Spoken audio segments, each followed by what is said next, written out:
good afternoon, good evening, from wherever you are in the world. We are very, very excited to welcome you to this session of the Migration Summit on the first day of week 4. And so just quickly introducing the summit for whoever hasn't joined us yet. The Migration Summit is a month-long global convening designed to build bridges among diverse communities of displaced learners, universities, companies, social enterprises, teachers, like the ones we're going to hear from today, and many others around the key challenges and opportunities for refugee and migrant communities. This year, we're exploring the theme co-creating pathways for learning, livelihood, and dignity through virtual and in-person events around the world. And so just quickly giving a bit of background about the song that you just heard.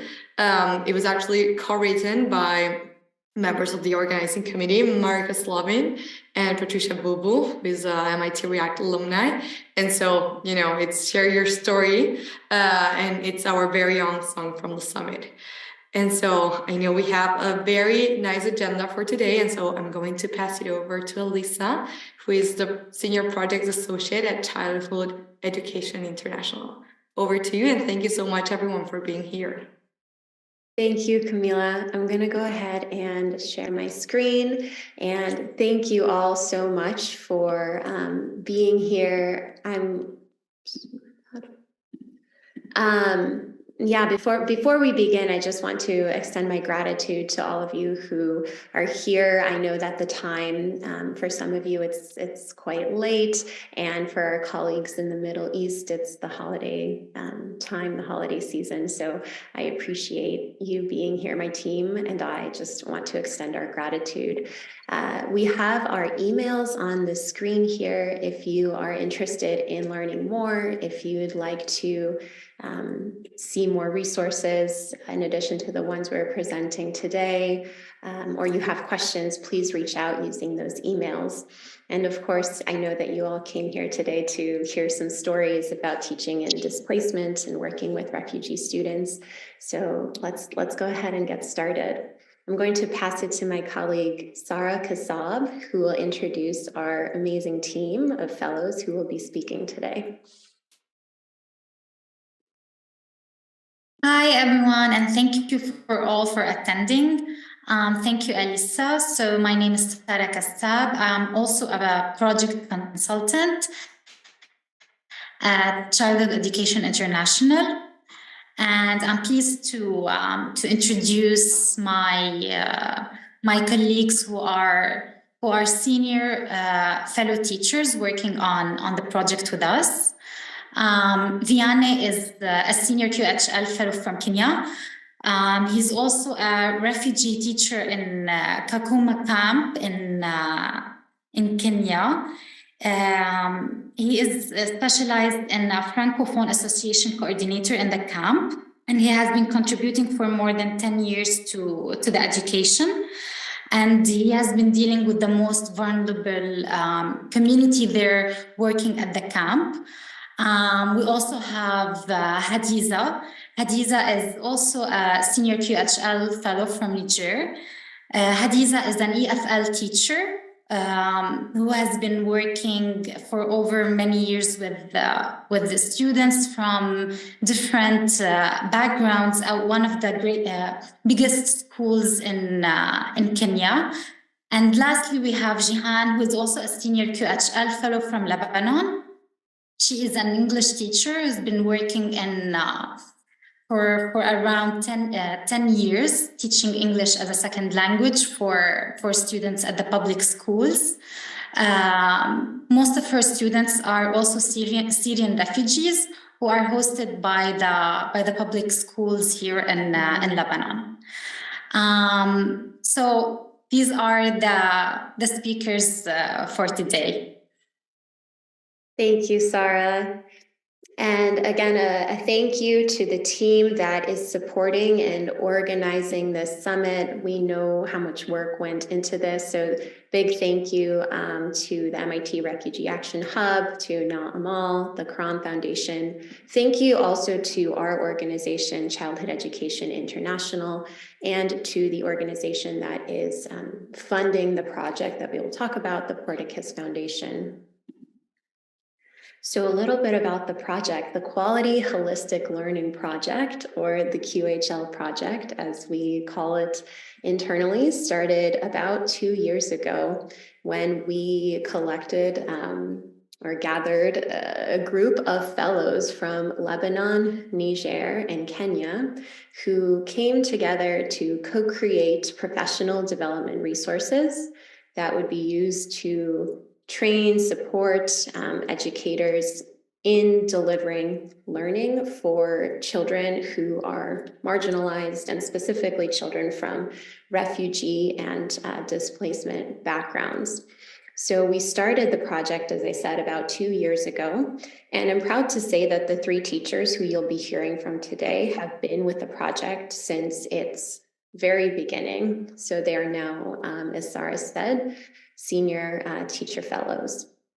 We completed the first phase of the project around this time last year, and in that phase of the project, we created 13 open educational learning resources that are available for free for teachers to use for their own professional development. We're currently in the second phase of the project, creating more free and accessible resources for teachers. And all of these materials center around 4 topics: social and emotional learning, psychosocial support, asset-based pedagogies, and differentiated instruction. So those are the themes that we focus our work on. And so we are currently in this project a team of 13 professionals, including our fellows, our teacher fellows, and we're based all over. Our team is international. So it's been a joy for me to work on this project. It's been a really enriching professional and personal experience, and I'm so glad to share some of it with you today. And so a little bit more about the open educational resources. I'll turn it to Sarah again to tell you about what we've been creating. So as Alyssa said, there were 4 themes that the project has been focusing on. Last year around this time, we produced, along with the teachers, we have co-created the content, and the aim is to create professional learning experience that is created by the teachers for the teachers in order to tackle topics that are very important in the context that the teachers work in. As we know that many of the contexts like Lebanon, Niger, Kenya, and other countries have been facing difficulties, especially after COVID. And many of these countries either host refugee students, or the students themselves have been facing some disruptions in their education and learning. And along with that, teachers have been also struggling with challenges. Dishwasher when this is over, okay?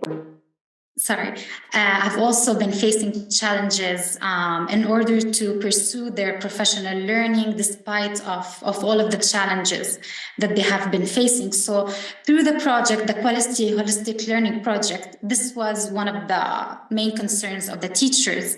And thus, the co-creation of the content last year, the teachers worked on the social emotional learning, where we produced introductory courses, workshops, and these were created and available in French, Arabic, and English. These were created to be able to be implemented in different modalities, face-to-face, online, virtual, and also to be able to make sure that they are tackling the different challenges, whether it's electricity, lack of resources. And so these materials have been created in a way to make it easy for the teachers to implement and use. This year, the focus was, the project extended the focus on asset-based pedagogies and differentiated instructions. And they were produced in a way as an introductory and also to fit the displacement context that the teachers have been working on. These materials will be published soon on the website of the CE International. This has been posted in the chat. And these will be available in English, French, and Arabic, along with the workshop material, with the online courses. There are also micro-credentials available. These micro-credentials are a way for teachers to practice, to implement what they have been working on, and a chance for them to be accredited for their own skills and competencies. And also what's special about these micro-credentials is that they can be submitted by teachers in English, Arabic, and French, to allow for the different languages, for teachers to use language as a resource for them in order to earn their accreditation for their learning. So this is a briefing about what the open educational resources are. They are accessible all on the website if you want to explore more about them. And now I'm going to leave the floor to our speakers, the teachers, to tell us the stories behind their work. Thank you so much, Sarah. Indeed, we will start with Vianney. So Vianney, thank you so much for being willing to share your story and your experience, and I turn it over to you. Yeah, thank you very much, Lisa, Camila, Sarah, and everybody who's present in this conversation. I'm very honored to hold the floor now. As Sarah had just presented me, has introduced me, my name is Vianney Vitababuma. I'm a teacher for more than 10 years in Kakuma refugee camp, Kenya, Turkana West. I'm also a senior fellow at Quality Holistic Learning that is under Refugee Educator Academy, Childhood Education International. I'm also the Kakuma Francophone Association Coordinator. So I'd like to start with my teaching contextual setup itself. Kakuma refugee camp hosts more than 10 nationalities with a multitude of ethnic groups.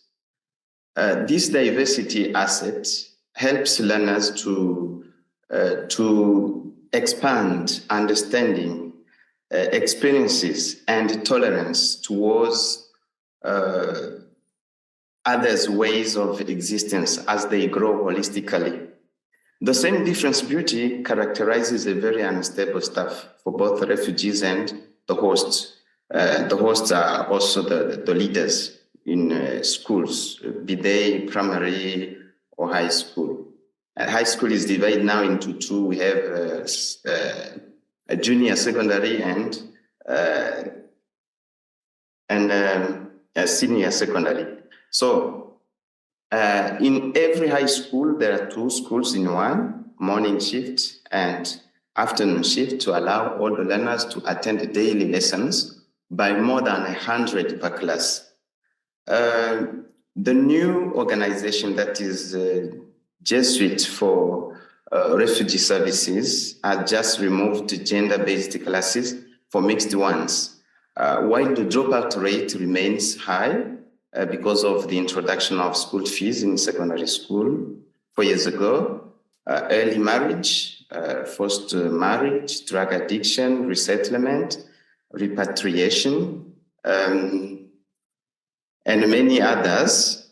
There is also extreme poverty, which makes some children in the camp not afford education. The high numbers per class and the inadequate resources, as well as the technological literacy, highly limit technology integration in the classroom. Also, the staff is always new because every year, majority of teachers are freshly from high school or colleges and universities without much or any teaching experience at all, while the hosts who gain experience prefer to join secured government jobs. Regular trainings used to be offered, but unfortunately got interrupted by the COVID-19 pandemic breakout. Refugee Educate Academy, Childhood Education International, is one of the rare organizations that continue training us on quality holistic learning. Quality holistic learning training, to which I give my own definition. It has actually tamed me because they found me when I was still a pure primitive teacher. I was very much emotional, and I know I will apologize, as I always say. I would apologize to my learners, the learners whom I met freshly when I arrived here from my country, Burundi. So the way Quality Holistic Learning Project processes, it is very amazing and very much different, because learners, when I say learners here now, I mean teachers who are learning. Learners are engaged into learning equally as fellows. No experts, no refugee, no trainee teachers. We are all fellows. We bring our contributions at the table, then we share. Then everybody learns from one another. It sticks to the learner's pace and values any contribution, whichever. Respect is total, mutual respect, and real empathy. It uses motivational fun and inclusion. The learning creatively takes multiple forms, such as journaling, daily routines, giving leading tasks, weekly meetings, and continuous communication. But most importantly, by involving teachers who are learners now into the production of open educational resources to fit their own contexts. I don't know if there is anyone who can tell a bit about training, because the training belongs to the teachers. The teachers adhere entirely to the training. They are members of the organization. Childhood Education International is not there to train and go. No. We are one body. That is very much amazing, and it makes all the difference. One fruit from this is the co-written handbook for holistic learning, which was meant to implement the competency-based curriculum and social-emotional in Kenya. We know that social-emotional learning practices help learners acquire their esteem and good control of their emotions. They practice how to season. The learners, I mean, here are teachers. We teachers, we learn how to season lesson plans with the social-emotional learning, asset-based pedagogies, differentiate pedagogy, and so on, to recreate a home setup in class and school. For heritage, we have already started sharing with colleagues, which is still on, because the way is long indeed. Quality holistic learning teaches also soft skills, which are very useful in the learner's development. So I understand soft skills when I look at the fruits it has brought in the camp. When, for example, a class of learners, without any pressure from any school leader, decides to pay visit to some sick classmates or schoolmates, contribute to build a shelter for their schoolmates, especially the unaccompanied or the orphaned. And for example, the way a class organizes some contribution to buy shirts or trousers for those learners who cannot afford them. And of course, this amazing solidarity breaks all the barriers existing between the different groups, be they social, cultural, or religious. Thank you for listening. I'm very much pleased to be here. Thank you. Thank you, Vianney. Thank you so much for that sharing.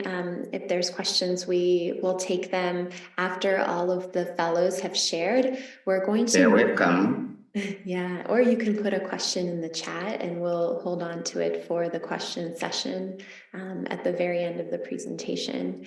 So I'd like to now pass it to Hadiza.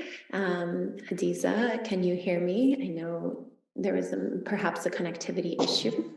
Yes. Hello, everyone. Hello, Alisa. Hello. Actually, I'm on the street because the connection is not reliable, and I don't know if I will be with you the time I have to go through the talk, but I will try. If I lost, if you lost me, it's just because the connection failed again. Thank you, Hadiza. Yeah. And I'm sorry for not having the video on. Yes. No problem. No problem. Okay, so I think, okay, I'm going to start with this introduction, but before, I want to thank all the participants for being for being with us here in this room. And as you said, Alisa, my name is Hadiza Amu Ali from Niger. I'm an EFL teacher, and I teach English in a public secondary school that hosts kids from different and various backgrounds. We have local students, refugees, and displaced, and some vulnerable students. So concerning— Hadiza, are you there? my school, secondary school, actually, yes? Yes, Do you hear me? We can hear you, yes. Okay, so we are teaching in a displaced context, and students are learning in a context where we have not enough teaching and learning materials, and teachers have less or few, I would say, opportunities to develop professionally. So I will go to how I meet the Holistic Learning Project. It's because of this lack of teaching materials and lack of professional development that gives me the idea and the willingness to go through my own professional development, to take it into to take control of my own professional development and find resources to help me fit the needs of my students, particularly the displaced one. So I was asking in the groups I wear, the communities in which I am, and try to know about what can help me have a kind of opportunity that will help me grow professionally. Though. So that's how I learned about the project, because it was just the kind of application we have to go through. And after the selection process, we got the chance to have a kind of mentoring that in the context, and it helps me a lot to learn on holistic learning, because it's something we need in the context we are, and we have no idea on how to take care of our kids that are displaced. We just have some pedagogies that can help for cognitive skills, but we don't have the pedagogies that can help us deal with the emotional or social aspect of our students. So the Quality Holistic Learning Project helps me a lot in dealing with the challenges I used to face in my classes as far as those displaced kids were concerned. And I think it's something that makes me really consider the social status of our students, because we used not to think about it. We just consider all the students at the same level and try to make them work the same way, while we have to have a kind of special attention concerning those that are displaced, because they don't have the same needs, or they have some needs that the local and stable student don't have. So that's how I go through a kind of needs analysis and a kind of checking up on the status of the student, the problem they're facing, their living conditions. And I found one refugee in my class that was about to drop out because of the hard and tough living conditions she was. And I tried to use all what I have learned on social emotional learning, psychosocial support, teach student well-being, to help this student not to drop out and continue learning, because I have found also that she has lots of potentials, especially in language learning. So if you can go next, Alisa, the next slide. Next again. So I have this poem from a lovely person on Mother's Day. Before going to the story of this kid, because I would like to share it with you, I want you to guess from who I receive this poem. Just 1 minute, maybe you can answer in the chat. Look at the poem. It's a poem I received on Mother's Day, and it really comes from a person that's so kind, that is, I would say, special for me. Can you guess who this person is? Alisa, help me know what is the answers in the chat. Of course, we have someone wrote from a young student. That is Okay. a comment that the poem is beautiful, and I Really? would. It is. It's lovely. Good. So I will answer at the end, and it will be the conclusion. Now you are not going to know about the person, but you will know about her later. Can you go to the next slide, Alisa? Next again. Okay. This is titled "The Importance of Relationships with Learners, especially in displacement context." This is a screenshot I shared with you here. And if you look at this screenshot, you are going to find that we have a kind of chat. So this is a chat I have with the student I talked about earlier, this refugee girl. I have her in my class the first time. She was in second. Second is just after the BPC. I don't know, this is French system. I don't know, maybe it will be 12, grade 12 in the American system. So she was about to drop out, and I found a problem that was making her drop out. It's because she was ill, she has epilepsy, and she's living in difficult conditions. So I tried to give her a kind of mental support and helping her financially to deal with the expenses. So, for example, scholarity fees and so on. So we started to have a kind of relationship with her. I exchanged with her. I asked her about her health and really taking care of her in a kind of distant relationship. Sorry for the background. As I said, I am on the street. Okay. So if you look at the second picture, it's really a kind of like she's becoming a daughter for me. The relationship is going and further, it's becoming deeper. It's not only a teacher and student, but like mother and daughter. Go to the next, please, Alisa. Again. So I'm sorry, I'm using a small device. I can't even read what's on, but it's here too a kind of between us. If you look at, I have created a group, a WhatsApp platform where the majority of my students are, and this girl is becoming so good in using English that I decided to make her the administrator of the group. So she's not only learning, but she's also helping her classmates to learn and love the language. So here on the screenshot, you will see the kind of exchange we have. We have become so familiar that you can talk about everything in a kind of a family environment. So it's not the teacher that you are afraid of or the teacher who you ask only on academic issues, but the teacher with whom you can talk like you can talk with your mother.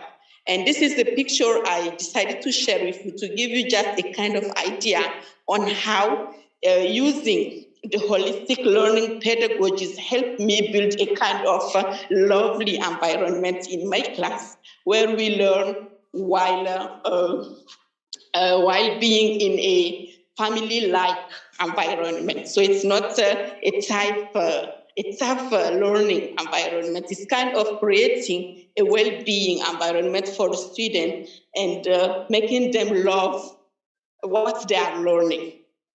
So here we are just having fun. It's just after the class and we decided to take some pictures and share on the WhatsApp group. And so here we have one of the pictures. Again, Alisa, next. So this is a quote from Rita Pearson. Every learner needs a champion in a person, a champion in his life. And this champion is a person who will never give up on them. I quote Rita Pearson. If you look at the picture, the first one, it's a screenshot of a WhatsApp chat I had in private with my lovely daughter, the refugee one I was talking about. So it's exactly as you said, a poem from my student, but she's no more my student. Actually, she is my daughter. And she sent me this poem on the Mother's Day. She wishes me all the best. And it was something that really touched me a lot. It was, I really loved this poem and the way she thought about me, caring, really like a daughter.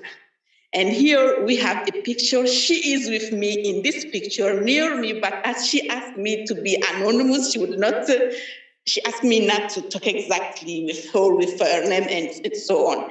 I cannot go on the details, but if you look closely to the picture, the one we have, after the screenshot, you will see that it's a kind of mother-like. I have my daughters around me here, and she's one of them. And it's a picture I really love, and it shows all how we are learning in this class and how the relationships that is between me and my students. This is all because I have been using all what I have learned during the quality holistic learning on social emotional learning, asset-based pedagogies, social support, well-being, and so on. And I'm really thankful because learning about first those pedagogies and using them into practice have helped me a lot in dealing with the challenges I was facing in this context I'm teaching. Is there another slide? I don't know. Alisa? Well, no, Hadiza, thank you so much. Okay. So that's all from me. Yeah. Yes, we will take thank you. Mm-hmm. Okay, thank you. Thank you for listening. And I appreciate that you connected despite being outside. I think that brings an authentic lens to the presentation and the project in general and how we've had to work between some challenges, and connectivity is a consistent one. So thank you so much, Hadiza, for this lovely story. And I'm going to pass it now to Jihan, who will share her experience of teaching in Lebanon. So Jihan, I pass it to you. I don't know if she's heard me. Jihan, are you here? I think she was muted. As always, mute. No problem. Hello, everyone. I'm Jihan Sandos. As my colleague Sarah introduced me earlier, I'm an English teacher. I've been teaching for around 10 years. The majority of my experience is teaching in the afternoon shift in public schools of Lebanon. We host the majority of Syrian refugees in Lebanon. I've been honored to be a part of the QHL project.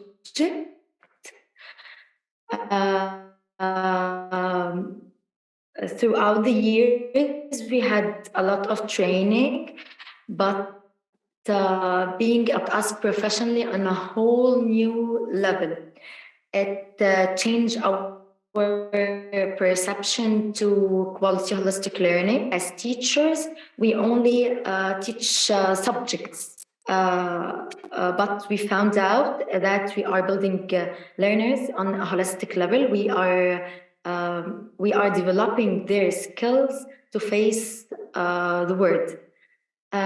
Also, most importantly, it's changed our perception to the importance of social emotional learning and psychological support. In the past, we would face a lot of problems with the learners that came because of a certain psychological background or problem or crisis. I don't want to say that we didn't care about, we've always cared, but we didn't deal with it properly. Working with the project has empowered us to deal with it properly. We have a lot of stories like Hadiza and Fiane, especially dropping out to get married or work. But I will share with you the recent story that happened in my class.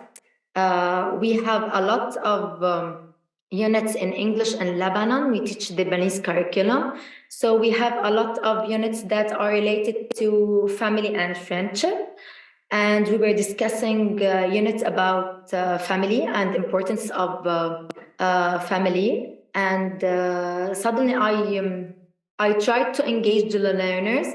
Some of the learners were very enthusiastic and very engaged. And a learner who used to be very engaged started crying and sobbing for no reason. I excused her out of the classroom. I asked her to wash her face, and I asked her if she wants to come back. In the past, I wouldn't do this. I would only excuse her. I would only ask her to wash her face, and I would continue my lesson. I wouldn't ask her if she wants to come back. I would ask about the reason for knowledge, not deeply. Very unit or simple topic that we were discussing would arise very strong emotions with the learners. I knew later during the period that she had lost her father in the Syrian war. And when we started talking about family and the importance of family, she remembered her father. So I decided to take the discussion into another level to show her that not all families are alike. Some families have only a mom. Some families have only dads. Some families don't have grandparents. Some family are with only one sibling or two siblings.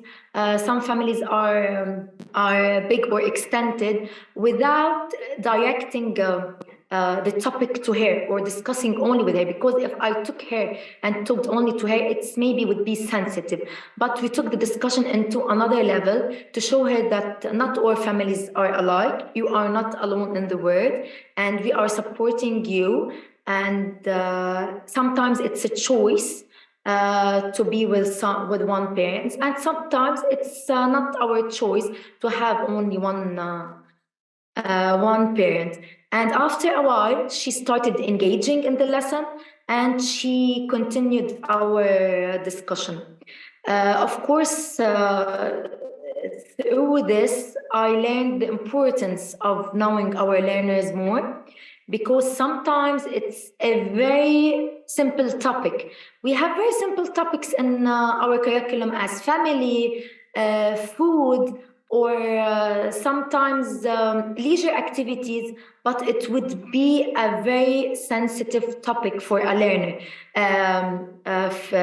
Family would be a very sensitive topic for a learner who has lost his or her one of the parents during the war. Or food would be a very sensitive topic for a learner that if she or he doesn't have food on the table. Leisure activities would be very difficult to learners that they don't go out a lot or do activities because they don't afford it, or because they work in the afternoon, or because there's parents who's not there to help them. So sometimes we are, as teachers, think this is a very simple topic, we discuss it all the time. It would be very easy, but it would be very sensitive to a learner. So I learned it's very important to know the backgrounds of your learners. It's very important to establish a relationship with them. In the past, we would have certain formal relationship with our learner. We would tell that to your friend. On the contrary, we would be as my colleague Hadiza, as my fellow teacher Hadiza said before, that sometimes they would call us like their parents, because they confide us with their secrets, with their what they are facing, with their problem. They confide us with things that they don't tell their parents. It showed us the importance of telling them we are there for you all the time. And when I hugged her, she was sometimes when I hugged my learners, I wouldn't do that before. I would keep distance with them. I would consider physical contact for them is very sensitive. I would ask him, "May I hug you?" That some of learners, when they hug, they get so kingly and attached, as if they are missing this kind of compassion with what they are going through. We are showing them, because of this project, we are showing them we are here for you. We are very compassionate with you. We know what you are going through. We know what you are struggling. We are here for you to tell us whatever you want. We are going to be sensitive to what you are going through. May I have the next slide, please? So, of course, this is the first picture. This is me with my learners. We still have two learners who are not in the picture. They are grade 9. They are graduating our school this year, middle school. These learners are very special to me because I have taught them since they were in grade 4. So a teacher with me who is my friend, she wouldn't say, sometimes she would need me in the classroom and she would tell me, "Come and talk to your children." She wouldn't say they are students. She would say, "Come and talk to them." And she would say, "Your children are doing this and that." I have very special learners, but this group is very dear to me because I watched them grow. I watched them prosper. I witnessed them build their own personality. I witnessed them change. I witnessed them to be very active learners to very responsible learners. Every day I look at them and I see how they became teenagers. I've seen how they personalities have grown. The second picture is from activity my learners wanted to have on Teachers' Day. Unfortunately, because of whatever we're going through in Lebanon, we don't have a lot of time to do a lot of extra curriculum activities. And I told them I would, and during my period, you are going to do whatever you want. So they wanted to have a party. they had everything prepared, but they couldn't deliver the things to our school. So of course, I went out. I bought the things they needed, and we had the party during my period. Through this party, I had to know their personalities. I had to sit with them, talk with them more, know what they like, what they hate, watch them how they behaved during the party. I got to know them more and more every day. I got to know their backgrounds, what makes them angry, what makes them upset, what makes them happy.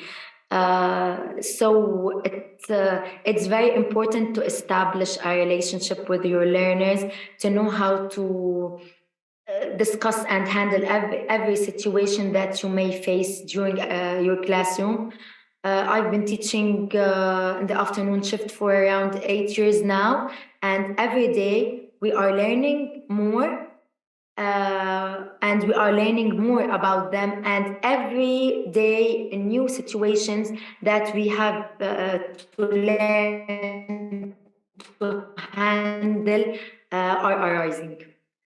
Thank you everyone for listening. Thank you, Jihan. Thank you very much. We want to just go over a few unifying themes here, and then we'll take questions. Yes. Thank you all for really taking us and giving us an insight into your classrooms. I think one of the most important unifying theme that we've heard through your tone is the resilience, the motivation, enthusiasm that you have towards your teaching career, towards your students. And I think this is the base for everything that you're doing throughout the project and throughout your teaching in your context. We've also, I think one of the important part is the importance of social emotional learning, accounting for students' emotions, connecting with the students, making sure that you understand your students, you understand the context that they come from, their needs, having a positive insight into why do they act that way, what is the reason behind the way that they interact in the classroom or with you. And I think all of you had created a community through the Quality Holistic Learning Project, where you shared your experiences, and you gave all of this into the co-creation of the material of the project, which in turn gives back to your community of the school, the teachers there, the students, the families. And I think one of the most important aspects is your leadership into committing towards what you're doing, committing towards making sure to create that content, to share that experience, to implement, to disseminate, and to connect with teachers in your own context. So thank you again for sharing all of this, for doing what you do. And I would like to give the floor for the group discussion. Thank you, Sarah. Yes. There was a great comment in the chat, another unifying theme from Dr. Winokur, who says that another unifying theme is belonging, which is a basic human need for all of us. And I just really appreciate that comment. I think so as well. We want to have our students feel like they belong with us, and then also like we belong in the teaching profession, and you know, we belong together as collaborators and co-creators as well. So now we will take questions. If you have a question for one of the fellows, you can address them by name, or if you're more comfortable putting a question in the chat, I'm glad to facilitate that. If you just have a general question about the project, please unmute and share.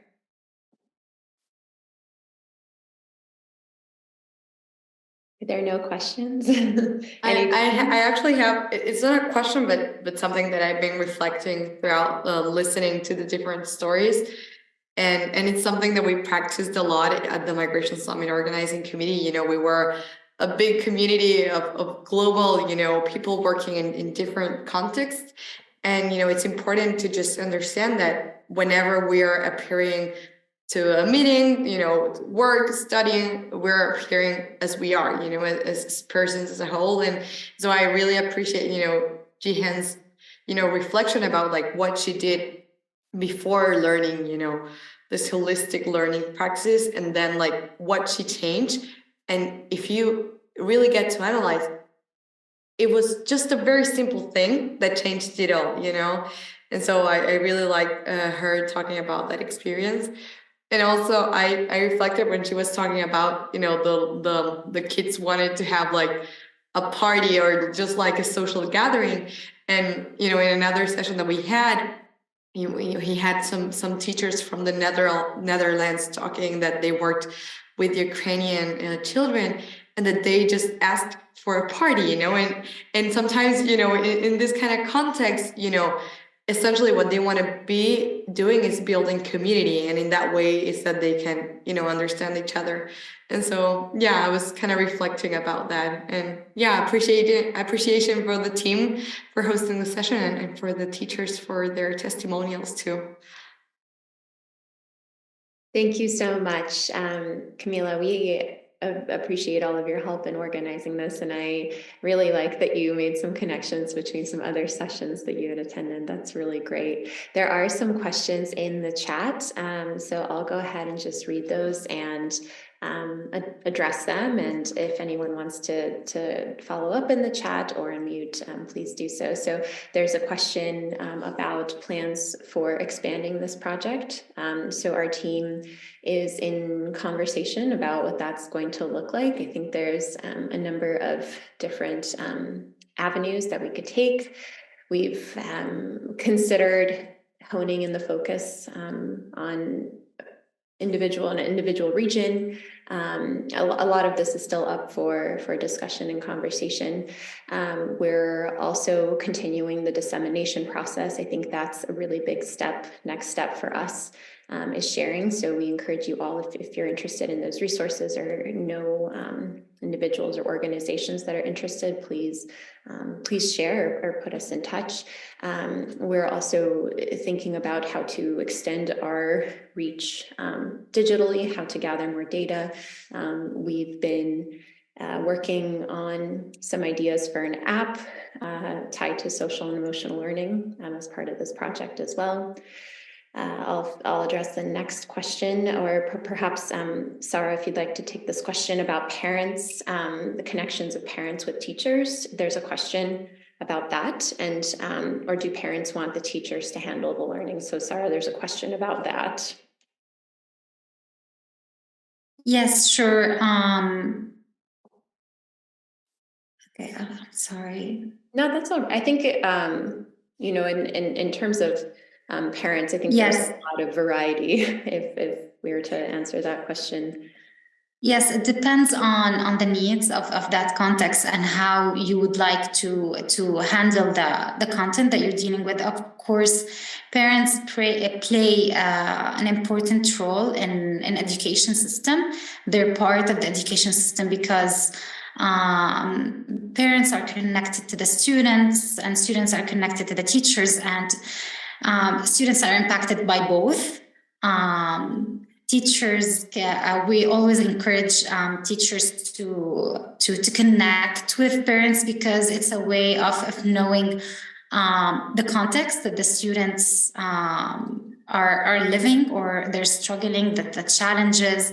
And it's important to keep the parents in the loop of what is happening, the ways and the strategies that are being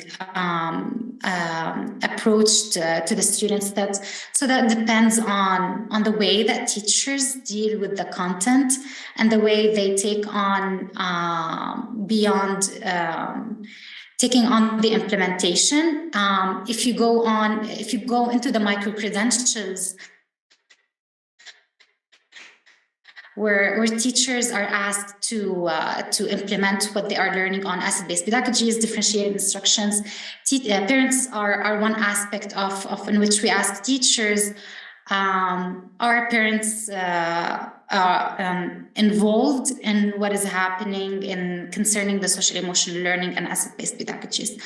And so it depends on like we push teachers to do that, and it's an important step to take forward. Thank you, Sarah. There was one more question about a study regarding the project, qualitative and quantitative data. So we do both. We have surveys that we use to assess the learning of our fellows and how that's coming along, as well as individuals that complete the courses. We have surveys on that, and we want to make sure that we keep track of our sharing of all of the open educational resources. So we've been doing that as well. And I know that there's a written response in the chat coming through too. And that's okay, Mitchell. I see your comment that your microphone is not working. That's all right. Thank you all for these excellent questions. Are there any questions or comments more closely to the stories of the fellows? Is there anything anyone is curious about in the last 2 minutes of our session?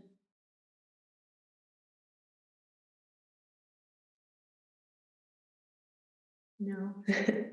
Okay, well, I'm just going to, first of all, just thank you everyone for attending. I'm going to go ahead and pull up the first slide again with our emails. If you're interested in getting in touch, we would love to connect with you and talk about this work and work of teaching in displacement and teaching to refugees. Thank you to everyone for attending. Thank you to Camila for your help in setting this up and all the organization that went into it. And of course, thank you to my colleagues for their incredible support and their sharing today. So I think with that, our hour is up. Thank you, Elisa, and everyone. It was great to have you on the second edition of the summit. So we appreciate everyone's work. And so I've just pasted over here the agenda for upcoming sessions. So this is the last week. And then a recording of this session will also be available for anyone who was late or if you want to share with any other colleagues.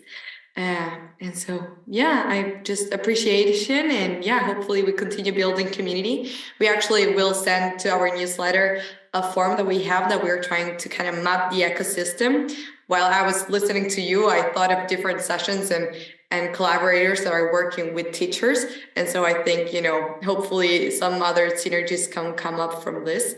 And so appreciation for everyone and have a great rest of day, night for whoever is joining us from other parts of the world. Thank you. Thank you, Camila.